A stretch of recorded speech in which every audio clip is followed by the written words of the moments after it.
Welcome to the Williamsville Wire pregame show here at Dave Root Court for the regional quarterfinal matchup between Tri-City and your Williamsville Bullets. Once again, sponsored by, of course, this entire season, continued support from Elite Lawn Care for your snow removal needs. I know we just had a snowstorm. Colin Bird survived, but we're doing okay. Nathan did as well. Ashton Heidelball, Elite Lawn Care, also does snow removal, so you can give him a call at 217-652-3190. And another Williamsville Wire sponsor, Wade Muller at Westtown Ford. It's at 1312 West Morton Street in Jacksonville, Illinois. You can contact Wade at wade.muller@westtownford.com. And another Williamsville Wire sponsor is Top Tier Springfield, Matt Huebner. Thank you for the sponsorship for travel baseball and travel softball, a tradition of baseball and softball excellence. And they wish all high school athletes good luck in their participating seasons. And if you need any more information on Williamsville Wire sponsors, williamswire.com/sponsors for all the information on them.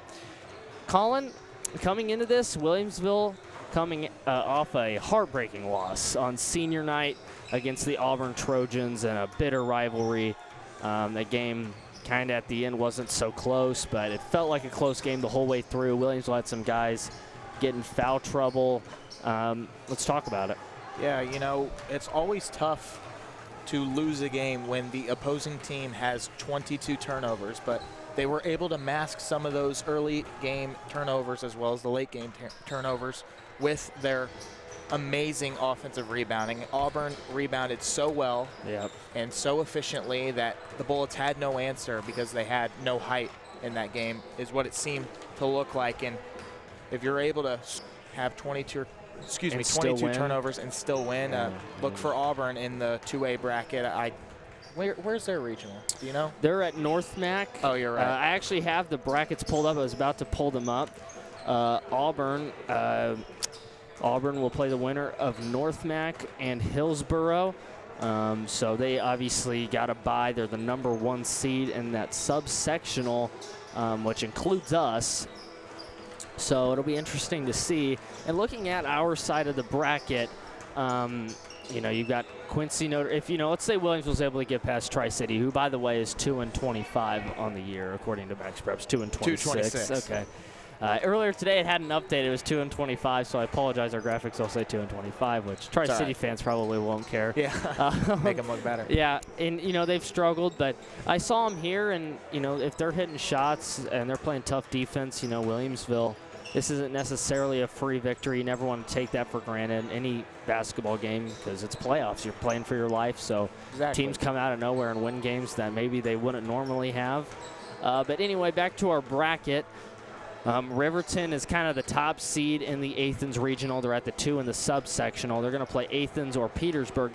Petersburg-Port. That game's going to be at 6. We'll be paying attention to that score tonight. So I think 1450 will have a person there. So could be an interesting one to see kind of who comes out of there. Athens have been playing pretty good ball until they lost to Pleasant Plains.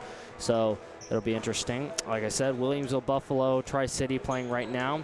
That game plays the winner of Quincy Notre Dame. The Athens-Porta game plays Riverton on Wednesday at 6. Our game would be at 7:30, and the Williamsville Wire will most likely be going over to Athens to have a live broadcast.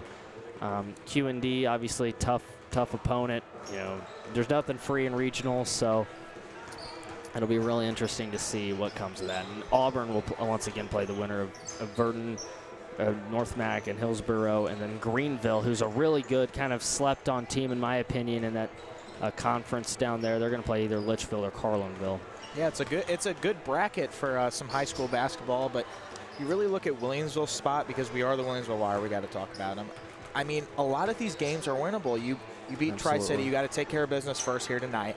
Then you go to Athens and play Quincy Notre Dame, and we've seen them struggle.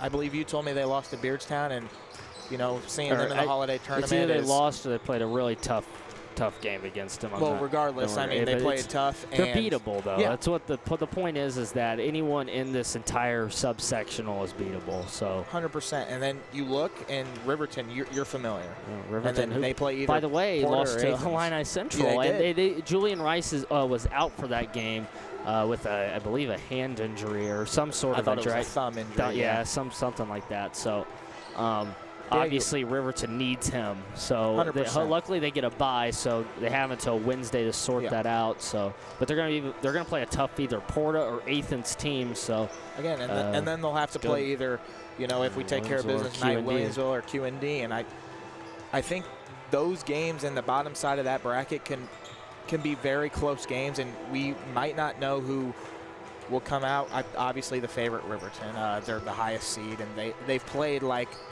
a much experienced team. And Julian Rice, obviously only a freshman, and he's doing what he's doing, which is pretty incredible. But they got experience, and Matt Mead is obviously taking that program back to what it once was. And Auburn and Greenville, like you said, Greenville, a very sneaky team. I've watched some of their games, and they've looked pretty well. They moved the ball pretty well, and then we saw Auburn last Friday, and they 22 turnovers, and they still won by 8. And they are a force to be reckoned with. And they're looking at those turnovers, those 20-plus turnovers. I actually talked to Seth McCoy later that night at McDonald's. Actually, he was there, of and course. He was like, the fact that we were able to still beat Williamsville by 10 points or whatever, is pretty incredible. And he likes where he's sitting in that regional. And well, how couldn't you if you're turning the ball over that much and still winning? So they're obviously trying to clean that up. And let's take a look at the other side of this subsectional, this Beardstown sectional, where Warsaw, that's the other kind of regional in this, and Roxana. Warsaw is the #1 seed in that. They're going to play either Beardstown or Illini West. Then Pleasant Plains is in a regional semifinal game on Wednesday at they play Pittsfield, and Pittsfield is 20-9, and they're Pittsfield seated behind Plains, who is at least a few games behind them. So that one could be close. Plains earlier in the year beat them by 10 or more. I think it was by like 13. So that could be a really good game, for Pleasant Plains. And Pleasant Plains can win that, regional there. And, on any other year, I think you'd say, oh yeah, Plains winning a basketball regional, not so surprising. But on a year like this, it seems like they have something to prove. Yeah, I agree. They came into this season with very little expectations. I know not a lot of people were, Plains is going to be bad. Plains is going to be bad. They competed for the conference and won a share of the conference, and now they're going into the regional, which they know how to win. I mean, like you said, it's not uncommon for Pleasant Plains to win regional. And I was thinking, the other day, Pleasant Plains girls really were not favored against Porta, who was like 30-2 or 30-1 or something like that. And Pleasant Plains girls went in there and beat them. Yeah. And they played outstanding defense and just found a way to win. And their boys team is similar. And Plains typically will find ways to win games in high-pressure situations. And looking at that regional there, in my opinion, Pleasant Plains would almost be your favorite. Take that for what it's worth. And then Roxana is also a very it's kind of a sleeper team at that Alton 3 slot. Marquette, it was probably definitely your favorite, and that's southern. But yeah, that's southernmost regional. They're going to play their Staunton or Gillespie, which I think just based on scores, they should be able to take care of business. Roxana will play Southwestern, Piasaw, or East Alton, and Alton Marquette, in my opinion, just kind of looks like they're the best team in that sort of section. And I could agree with that. Again, another tough bracket where basketball, anyone can win. You look at Pleasant Plains in the top and obviously Marquette in the bottom. You want to go through this and make some picks on here? Sure, why not? Okay, put your semifinal together, or put your finals together, put your final winner for each, and we'll start here at the top. So who's your final? Your 2 teams. I'll get probably. We'll just go with the highest seeds on the top. We'll go Warsaw and Pleasant Plains, and I think Pleasant Plains can win that, and they've shown that they can play in close games and possibly win. I know I compared them on the live broadcast to like a well-oiled machine. Doesn't matter what the outside forces are or the environment. I mean, they will play their game. So I'm going to take Plains plus Sangamo Pride in the top, and then in the bottom, Alton Marquette, Roxana. It's going to be another hard-fought game.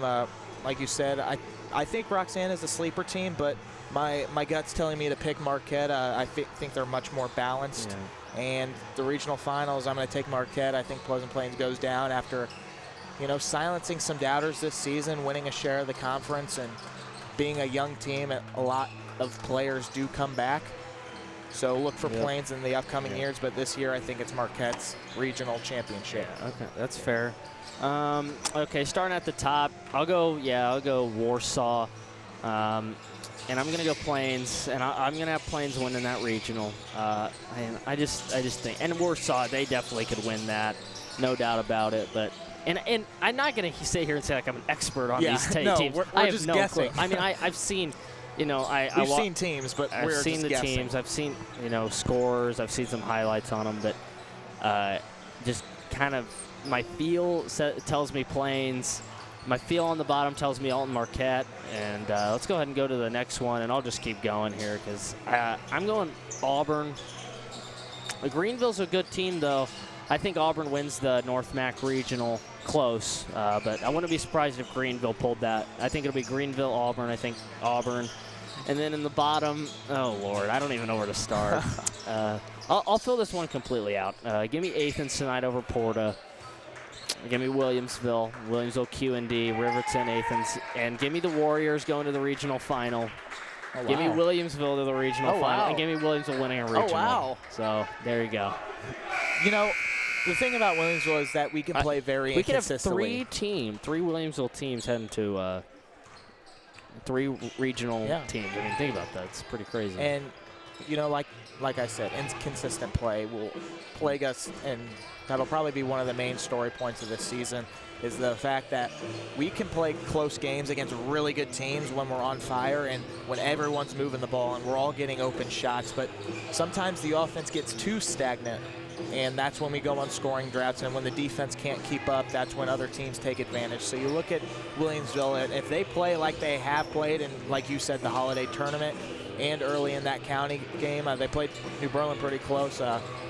Again, another critical turnovers kind of plagued that game. But again, Williamsville can play like they can win this regional, and they can play like they can lose to Quincy Notre Dame in the semifinals. So Williamsville hasn't won a regional since 2018, so it's been 6 years. They're trying to end that drought, and I think they will.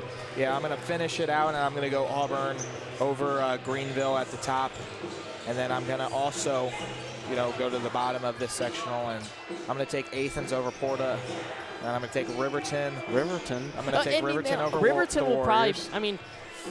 See, I don't know about Julian. If Julian's back, then maybe I'd go Riverton, but I can't. That's a question mark, so I'm going to go Athens. And watch Athens lose to Porta tonight, so you will be wrong. That would be my But luck. I'm going to take the safe pick. I'm going to go Riverton, and then I'm going to take QND over Williamsville. I don't know. Again, QND, they play a much tougher schedule over there in Quincy. They probably play Quincy High School and all those, Peoria teams. So I'll have to look more in depth into them if we got to scrape by tonight, obviously, and win this. I think we will. But, looking at them, and I just think it'll be a tough battle for Williamsville. And I don't know if we necessarily have that, that playoff experience. I know we have 3 seniors, but they really haven't played any much varsity experience prior to this season. So I'm going to take QND and Riverton and give me the Hawks, regional champions. How about it? Okay, let's kind of shift focus here to what is Williamsville's key for, if they're going to win a regional, what is the key? In my opinion, it's shooting.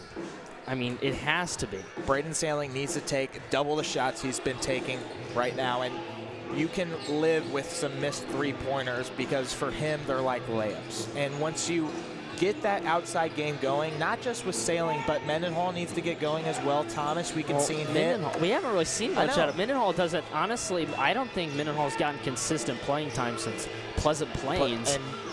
So we've seen a lot more. And Tim, and you might be saying, Tim's kind of that replacement. I'm not saying it's a replacement, but it really is on the court. Tim has been playing more than Mendenhall this past, ever since that Prairie Central game we called, where Tim hit a bunch of threes and contributed in a positive way. 5 threes. And so he's kind of been, I don't want to, again, not saying a replacement, but kind of essentially a replacement, and obviously, Braden Sailing. Brecken Thomas can hit it, but that also frees up so much pressure and leisure from Carson Kohler. I think allows him to get going. But Kohler is my key player. I mean, him and Sailing, because Kohler, frankly, isn't finishing like he should be. And if we're going to make a run, it's going to be because Carson Kohler's making his layups down low. Williamsville has got to start, the free throws have got to start to fall or not.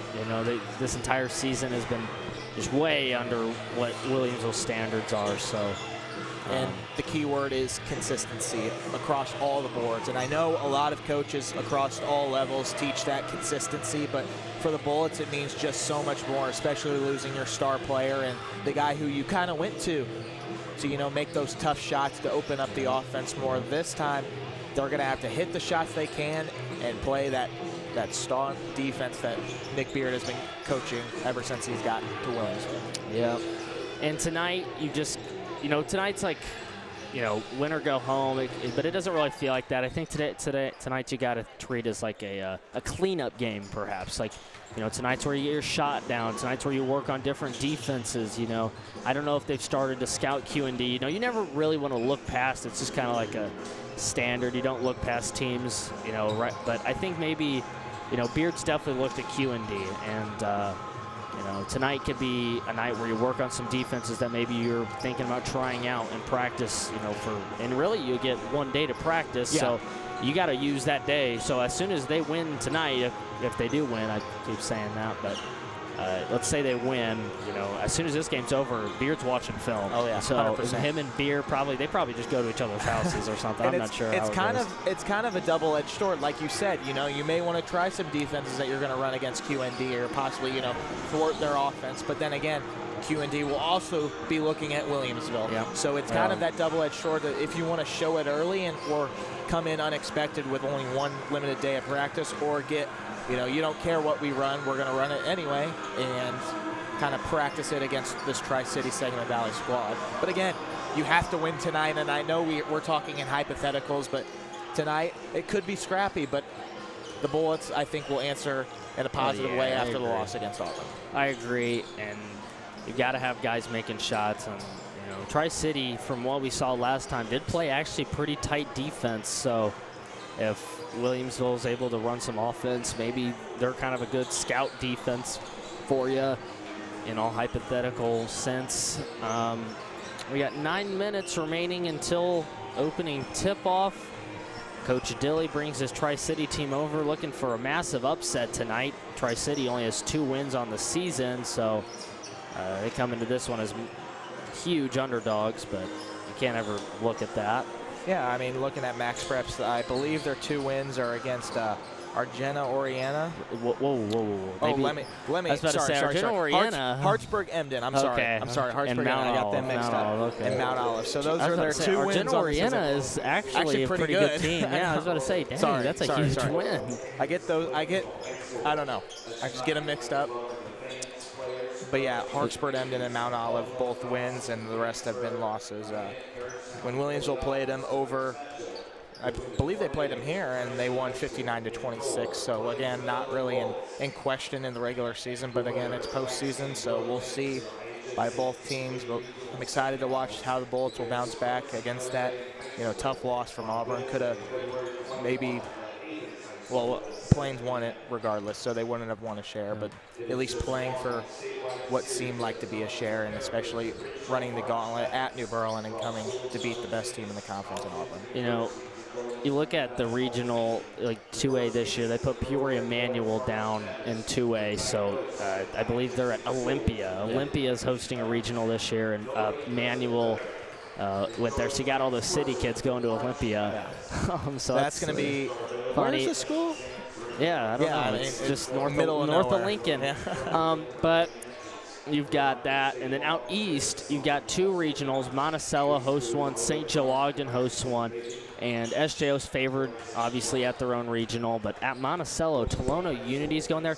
Monticello beat Tolono Unity in the regular season.